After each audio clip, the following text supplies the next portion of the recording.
ನಾನು ಕೀರ್ತನ್ ಅಂತ ಮಂಗಳೂರಿಂದ. ಈಗಿನ ಮಾಡ್ರನ್ ಯುಗದಲ್ಲಿ ಎಷ್ಟೋ ಜನ ವಿದ್ಯಾರ್ಥಿಗಳಿರ್ಬೋದು ಮತ್ತು ವಿದ್ಯಾರ್ಥಿಗಳ ಜೊತೆಗೆ ಪೋಷಕರು ಇರ್ಬೋದು, ಬೇರೆ ಬೇರೆ ಆಮಿಷಗಳಿಗೆ ಒಳಗಾಗ್ತಾ ಏನೇನೋ ಅವರ ಜೀವನವನ್ನು ಯಾವುದ್ಯಾವುದೋ ತಿಂದುಕೊಂಡು ಏನೇನೋ ಮಾಡಿಕೊಂಡು ಹಾಳು ಮಾಡಿಕೊಳ್ತಾ ಇದ್ದಾರೆ. ಆದರೆ ಇಂಥ ಒಂದು ಮಾಡ್ರನ್ ಯುಗದಲ್ಲಿ ನಮ್ಮ ಒಂದು ಆರೋಗ್ಯವನ್ನು, ನಮ್ಮ ಒಂದು ಶಿಸ್ತನ್ನು ಹೇಗೆ ಕಾಪಾಡಿಕೊಳ್ಬೇಕು ಅಂತ ಹೇಳುವಂಥದ್ದಕ್ಕೆ ಒಂದು ಋಷಿ ಪರಂಪರೆಯಿಂದ ಬಂದಂತಹ ಒಂದು ಅತ್ಯಮೂಲ್ಯವಾದಂತಹ ಒಂದು ತರಬೇತಿ ಏನಿರ್ಬೋದು. ಭಾಳಷ್ಟು ತರಬೇತಿಗಳಿದೆ, ಅದರಲ್ಲಿ ಮುಖ್ಯವಾಗಿ ಗಾಂಧಾರಿ ವಿದ್ಯೆ ಅಂತ ಹೇಳುವಂಥದ್ದು. ಅದನ್ನು KSSY ಪಂಚತಂತ್ರ ಗುರುಕುಲಂ ಇಲ್ಲಿ ಪಾಲಿಕೊಪ್ಪ ಹುಬ್ಬಳ್ಳಿ ಗ್ರಾಮಾಂತರ ಇಲ್ಲಿ ಹೇಳಿಕೊಡ್ತಾ ಇದ್ದಾರೆ. ಇದನ್ನು ಕಲಿಯೋದಕ್ಕಾಗಿ ನಾನು ಇಲ್ಲಿ ಬಂದಾಗ ಇಲ್ಲಿನ ಅನುಭವಗಳು ಹೇಳೋದಂತ ಹೇಳಿದರೆ ಬಹಳಷ್ಟು ಇದೆ. ಇದೊಂದು ಪ್ರಕೃತಿಯ ಮಡಿಲಲ್ಲಿರುವಂತಹ ಒಂದು ಸಣ್ಣ ಆಶ್ರಮ.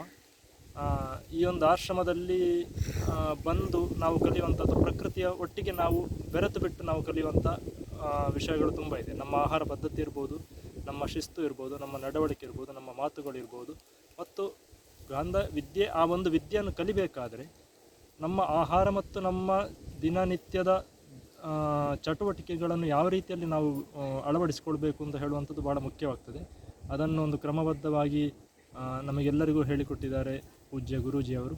ಹಾಗಾಗಿ ಪ್ರತಿಯೊಂದು ಟೀನೇಜರ್ಸಿಗೂ, ಪ್ರತಿಯೊಂದು ವಯಸ್ಕರಿಗೂ, ಅಂದರೆ ವಿದ್ಯಾರ್ಥಿಗಳಿಗೂ, ವಿದ್ಯಾರ್ಥಿಗಳ ಹೆತ್ತವರಿಗೂ, ಪ್ರತಿಯೊಬ್ಬರಿಗೂ ಸಹ ಇದನ್ನು ನಾನು ಸಜೆಸ್ಟ್ ಮಾಡ್ತೇನೆ. ಈ ಒಂದು ಪ್ಲೇಸಿಗೆ ಬಂದು ಇದನ್ನು ಕಲಿಯಿರಿ ಮತ್ತು ನಿಮ್ಮವರಿಗೆ ಇದನ್ನು ತಿಳಿಸಿಕೊಡಿ ಅಂತ ಹೇಳಿಕೊಡ್ತೇನೆ. ಧನ್ಯವಾದಗಳು.